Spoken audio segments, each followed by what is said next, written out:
कांग्रेस रहनुमा राहुल गांधी के एक बयान की इन दिनों बहुत ज़्यादा चर्चा हो रही है। मुसलमानों में सबसे ज़्यादा इस पर बहस जारी है।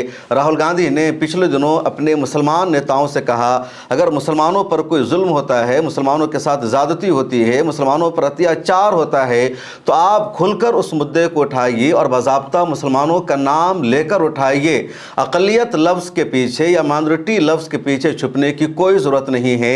उन्होंने ये भी कहा कि अक्सर मैं देखता हूँ मुसलमानों के साथ ज़्यादती होती है, जुल्म होता है, अत्याचार होता है, तो मुसलमान नेता ही मुसलमानों का नाम नहीं ले पाते हैं, मुस्लिम समुदाय का नाम बोलकर मुद्दे को नहीं उठाते हैं, बल्कि कहते हैं माइनॉरिटी के साथ ज़्यादती हो रही है, अक़लियतों के साथ अत्याचार हो रहा है।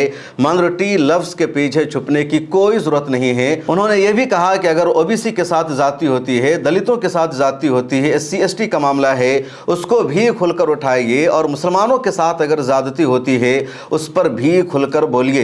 राहुल गांधी ने बयान माइनॉरिटी डिपार्टमेंट की एक मीटिंग में दिया। कांग्रेस ने एक डिपार्टमेंट बना रखा है मुसलमानों के लिए, जिसको कहा जाता है all India minority department Congress. Minority department में ज़्यादातर मुसलमान होते हैं, उसके अलावा सिख या दूसरी माइनॉरिटी जो इंडिया में है जैसे क्रिश्चियन, उनको भी इसमें जगह दी जाती है, लेकिन अमूमन इसका चेयरमैन एक मुसलमान ही होता है, क्योंकि इंडिया में सबसे बड़ी माइनॉरिटी मुसलमान ही है। जब कांग्रेस ने माइनॉरिटी डिपार्टमेंट बनाया तो उस वक्त मुसलमानों ने एतराज़ भी किया, और अभी भी मुसलमानों के एक तबके का एतराज़ है कि मुसलमानों को मरकज़ी कांग्रेस में लीडरशिप चाहिए, मेन कांग्रेस में जगह चाहिए। मुसलमानों के लिए एक अलग से डिपार्टमेंट बनाने का मतलब यह है कि आपने मेन कांग्रेस से मुसलमानों को अलग कर दिया, उनके लिए एक अलग डिपार्टमेंट बना दिया कि आप यहाँ जिम्मेदारी संभालिए, आप यहाँ अपने पास ओहदा रखिए, इसकी मीटिंग कीजिए, मरकज़ी क़यादत में आपके पास जगह नहीं है। एक तबके ने हमेशा एतराज़ किया है, आगे मैं इस पर तफसील से बातचीत करूंगा कि मामला पूरा क्या है। बहरहाल 2 दिन पहले की खबर है, ऑल इंडिया माइनॉरिटी डिपार्टमेंट ने माइनॉरिटी एडवाइजरी काउंसिल की मीटिंग बुलाई, और उस मीटिंग में इस देश में जितने बड़े बड़े माइनॉरिटी के लीडर्स हैं उन सबको बुलाया गया, उन सब ने इसमें हिस्सा लिया, और राहुल गांधी को भी चीफ गेस्ट के तौर पर इस मीटिंग में बुलाया गया। कांग्रेस के माइनॉरिटी डिपार्टमेंट के चेयर हैं इन दिनों इमरान प्रताप गढ़ी, राज्यसभा MP भी हैं। इमरान प्रताप गढ़ी साहब ने कांग्रेस के दफ्तर में ही माइनॉरिटी एडवाइजरी काउंसिल की मीटिंग बुलाई, और हिंदुस्तान में जहाँ जहाँ माइनॉरिटी का कोई MP है, कोई MLA है, उन सबको उन्होंने बुलाया, और तकरीबन देश भर से माइनॉरिटी के लीडर्स वहाँ मौजूद थे, जिसमें ज़्यादातर मुसलमान ही थे। इसके अलावा क्रिश्चियन और सिख कम्युनिटी में भी अगर कोई कांग्रेस का बड़ा चेहरा है तो उनको भी इस मीटिंग में बुलाया गया था। आप इस मीटिंग की तस्वीरें देख सकते हैं, इसकी वीडियो देख सकते हैं। इसी मीटिंग में राहुल गांधी ने अपने तमाम रहनुमाओं से, अक़लियतों के लीडर से बातचीत करते हुए कहा कि अगर मुसलमानों के साथ कोई ज़्यादती होती है, मुसलमानों पर कोई जुल्म होता है, तो आप खुलकर मुसलमानों का नाम लीजिए, आपको माइनॉरिटी लफ्ज़ के पीछे छुपने की ज़रूरत नहीं है। खुद राहुल गांधी लंबे अरसे तक माइनॉरिटी बोलते रहे, मुसलमान नहीं बोलते रहे। 1-2 मरतबा राहुल गांधी को सुना गया कि उन्होंने मुसलमान लफ्ज़ बोल कर बाज़ाब्ता अपनी तकरीर की है। ख़ासतौर पर पिछले दिनों जब राहुल गांधी ने पार्लियामेंट में भाषण दिया तो उन्होंने खुलकर मुसलमान बोला। इस्लाम के ख़िलाफ़ जो प्रोपेगेंडा चलाया जाता है उसका भी उन्होंने तस्करा किया, और मुसलमानों ने उसको अप्रिशिएट किया। मारूफ आलिम दीन मौलाना खलीलुर रहमान सज्जाद नुमानी ने कई मरतबा ख़ुद मेरे साथ इंटरव्यू में बातचीत के दौरान इस जानिब तवज्जो मबजूल कराई राहुल गांधी की, और उन्होंने कहा राहुल गांधी जैसा बेबाक अपोजिशन लीडर भी मुसलमान लफ्ज़ बोलने से डरता है। उनको लगता है मुसलमान शब्द गाली है, और वो माइनॉरिटी बोलकर मुसलमानों के मुद्दे को उठाते हैं। आखिर क्यों? अगर इस देश में 15% मुसलमानों की आबादी है, मुसलमान आपको वोट करता है, मुसलमान आपको सपोर्ट करता है, इस देश में जहाँ कहीं भी कांग्रेस की सरकार है तो उसमें मुसलमानों का खून पसीना दोनों शामिल है, मुसलमानों का 100% वोट कांग्रेस को मिल जाता है। इसके बावजूद आप मुसलमानों का नाम लेने से क्यों डरते हैं? राहुल गांधी के रवैये में तब्दीली आई। उसके बाद राहुल गांधी ने अब अपने नेताओं को भी यही सलाह दिया है, यही मशवरा दिया है, आप भी मुसलमान लफ्ज़ बोलिए। पिछले दिनों भी मौलाना सज्जाद नुमानी का मैंने एक इंटरव्यू किया, और वहाँ भी मौलाना सज्जाद नुमानी ने यही कहा, राहुल गांधी लंबे अरसे से किसी मुसलमान लीडर से नहीं मिल रहे हैं, मुसलमान रहनुमा से मुलाकात नहीं कर रहे हैं। जो लोग मुसलमानों के लीडर हैं, जो मुसलमानों के रहनुमा हैं, उनको राहुल गांधी ने नज़रअंदाज कर रखा है, और उसके बाद अचानक ये मीटिंग हो जाती है। आप मौलाना सज्जाद नुमानी के इंटरव्यू की इस क्लिप को सुनिए। राहुल गांधी इतनी मेहनत कर रहे हैं, लेकिन मुझे बताइए, नाम ले लीजिए कि पब्लिक के नुमाइंदे किस शख्सियत से उन्होंने पिछले 10 साल में मुलाकात की है। पूरी कांग्रेस पार्टी के ऊपर सीनियर लीडर्स राहुल गांधी से मिल नहीं पाते। पब्लिक के नुमाइंदे को तो छोड़िए, अभी भी राहुल गांधी इस मूड में नहीं है कि किसी से भी मुलाकात करें। सोनिया गांधी का ये एटीट्यूड नहीं था। सोनिया गांधी को एक लेटर जाता था, मैं खुद उस ज़माने में मिली काउंसिल में बहुत एक्टिव था, एक लेटर जाता था कि हमारा एक डेलीगेशन आपसे मिलने जाता है। चंद घंटे के अंदर जवाब आता था कि ठीक है, मुझे थोड़ा मौका दीजिए, मैं टाइम फिक्स करके आपको बुलाती हूँ। और कभी ऐसा नहीं हुआ कि उन्होंने फेल किया हो, हमेशा बुलाया। एक बार तो बड़ी बीमारी की हालत में बुलाया, पर्सनल लॉ बोर्ड का डेलीगेशन जाता था, कभी ऐसा नहीं हुआ कि दिक्कत हो। अब किसी जमात के नुमाइंदे से पूछ लीजिए, किसी जमात के लीडर से पूछ लीजिए, किसी मुस्लिम लीडर से पूछ लीजिए, किसको वक्त दिया है राहुल गांधी?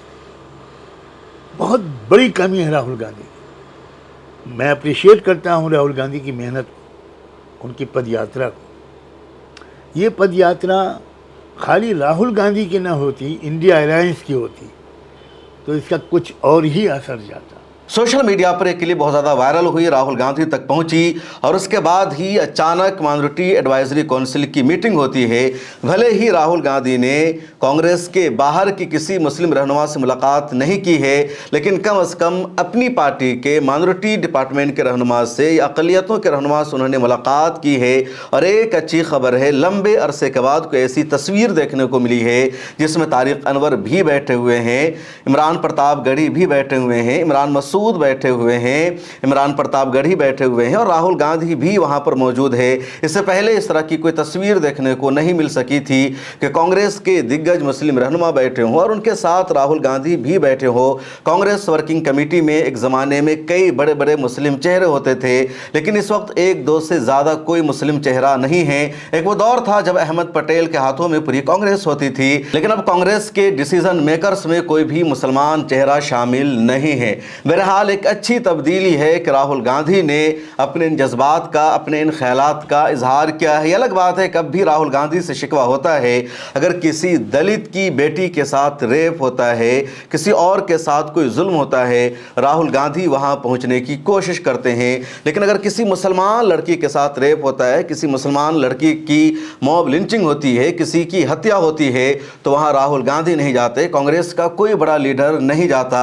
हाँ, इमरान प्रतापगढ़ी माइनॉरिटी डिपार्टमेंट के चेयरमैन होने के नाते ज़रूर जाते हैं, मदद करते हैं, आवाज़ उठाते हैं। इमरान प्रतापगढ़ी ने कांग्रेस के माइनॉरिटी डिपार्टमेंट को पिछले 6-7 सालों में जिंदा किया है, उसको एक्टिव किया है।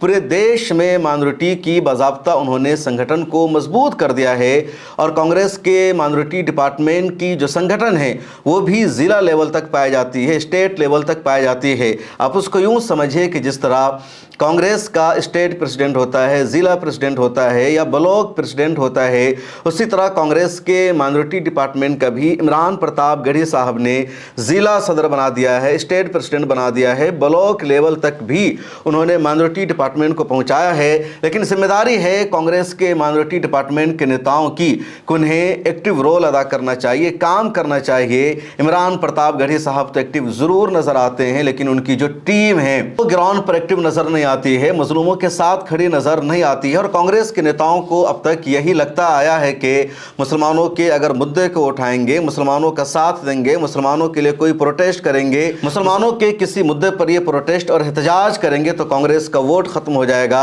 बीजेपी इसका फ़ायदा उठा लेगी। अब शायद राहुल गांधी का वाज़ेह पैगाम मिलने के बाद कांग्रेस का माइनॉरिटी डिपार्टमेंट और कांग्रेस के तमाम लीडर्स खुलकर मुसलमानों के मुद्दे पर बातचीत करेंगे, मुसलमानों की आवाज़ को उठाएंगे। राहुल गांधी ने जैसे ये बयान दिया, मीडिया में हंगामा बरपा हो गया, अलग अलग तरह का रिएक्शन भी सामने आ रहा है। कुछ रिएक्शन कांग्रेस के नेताओं का सामने आया है, कुछ रिएक्शन बीजेपी के नेताओं का सामने आया है। हैरत की बात यह है कि कांग्रेस के भी कुछ नेता ये चाहते हैं कि मीडिया में खबर ना ज़्यादा चले कि राहुल गांधी ने ये कहा कि मुसलमान लफ्ज़ बोल कर आप मुसलमानों के मुद्दे को उठाए क्योंकि बीजेपी इससे फ़ायदा उठा सकती है। और कुछ इसी तरफ इशारा कर रहा है तारिक अनवर का बयान, जो कांग्रेस के सीनियर रहनुमा हैं और कटिहार से इन दोनों MP भी हैं। वो क्या कुछ तारिक अनवर ने कहा, उसे सुनिए। कांग्रेस सांसद तारिक अनवर ने कांग्रेस अल्पसंख्यक सलाहकार समिति की बैठक में राहुल गांधी की टिप्पणी मुसलमान शब्द इस्तेमाल करने से बचने की ज़रूरत नहीं पर कहा।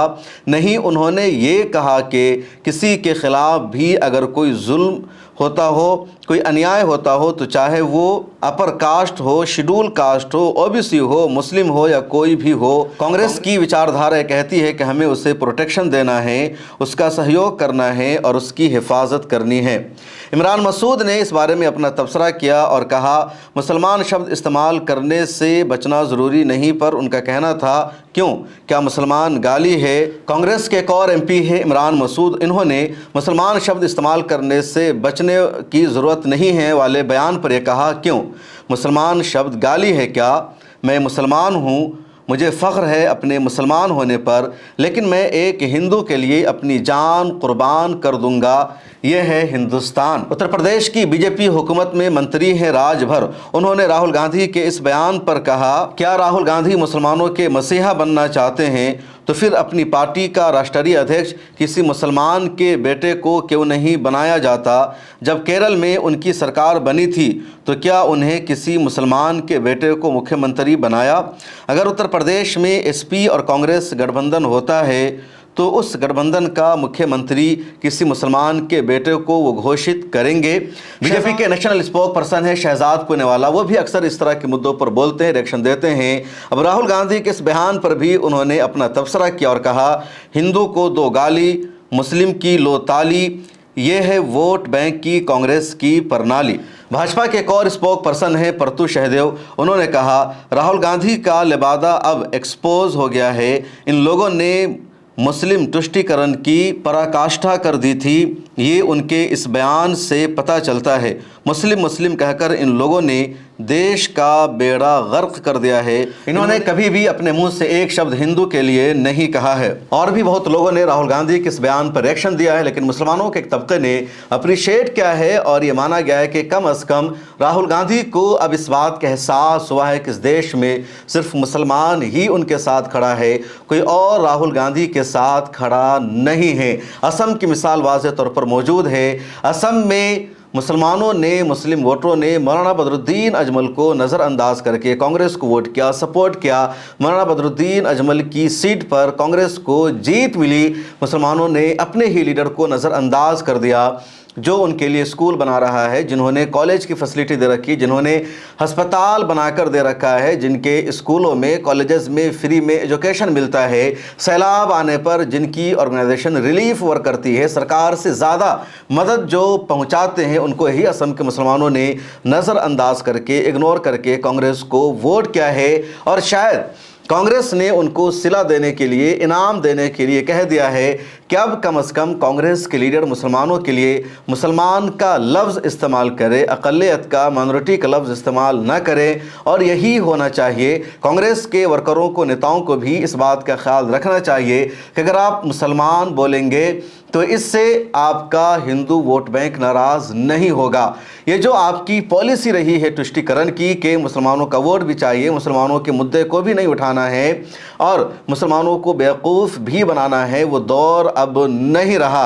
ये अलग बात है कि कांग्रेस में अभी भी मरकज़ी लीडरशिप में मुसलमानों को जगह नहीं मिलती है। 1946 के बाद कोई भी कांग्रेस का लीडर कोई मुसलमान नहीं बन सका है। 1946 से पहले मौलाना अबुल कलाम आज़ाद 2 मरतबा कांग्रेस का सदर बने, दूसरे लोग कांग्रेस का सदर बने। कांग्रेस में मुसलमानों का अहम मकाम और मरतबा था, लेकिन 1946 में पंडित जवाहरलाल नेहरू को कांग्रेस का सदर बनाया गया। उसी वक्त तय हो गया जो कांग्रेस का सदर होगा वही हिंदुस्तान का पहला वज़ीर आज़म भी होगा।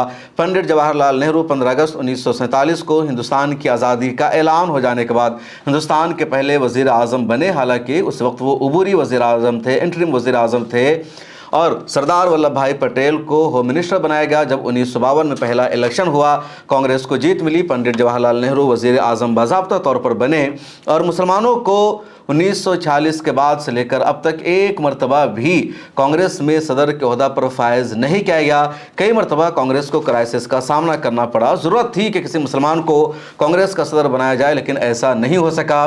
कांग्रेस ने किसी मुसलमान को वज़ीर आज़म का ओहदा भी नहीं दिया। हाँ, कांग्रेस ने सदर जमहूरिया का ओहदा मुसलमान को ज़रूर दिया। बीजेपी ने भी APJ अब्दुल कलाम को सदर जमहूरिया बनाया, लेकिन जो की पोजीशन है, न तो कांग्रेस के ज़माने में मुसलमान को ओहदा दिया गया और बीजेपी के ज़माने में मुसलमानों को की पोजीशन पर ओहदा मिले, आप उसकी उम्मीद ही नहीं रख सकते हैं। बीजेपी हुकूमत में हाल यह है कि माइनॉरिटी अफेयर्स का मिनिस्टर भी अब किसी मुसलमान को नहीं बनाया गया है। बहरहाल मुसलमानों के एक तबके ने हमेशा मुतालबा किया कि मुसलमानों के नाम पर, अक़लियत के नाम पर हमें अलग से कुछ नहीं चाहिए। जो मरकज़ी लीडरशिप है, जो मेन स्ट्रीम के पॉलिटिक्स है, वहीं मुसलमानों को जगह मिलनी चाहिए। अगर कांग्रेस वर्किंग कमेटी है तो कांग्रेस वर्किंग कमेटी में मुसलमान होनी चाहिए। अलग से माइनॉरिटी डिपार्टमेंट बनाना, मुसलमानों के लिए कोई डिपार्टमेंट बनाना, इससे ये पता चलता है कि मुसलमानों को आपने अलग से एक डिपार्टमेंट दे रखा है। तुम जाओ अपना काम करो, खुश रहो, मेन स्ट्रीम की पॉलिटिक्स में तुम्हारे लिए जगह नहीं है। और धीरे धीरे बीजेपी इसी एजेंडा को आगे बढ़ा रही है। आज के हिंदुस्तान में बीजेपी मुसलमानों से ही कह रही है कि मुसलमान मेन स्ट्रीम का हिस्सा नहीं बन सकते, मुसलमानों को सेकंड दर्जे का शहरी बनाया जाएगा और इसकी शुरुआत कांग्रेस से ही हो चुकी थी। इस वीडियो में इतना ही। आपकी क्या राय है कमेंट सेक्शन में लिखे। मुझे दीजिए इजाज़त, फिर मुलाकात होगी।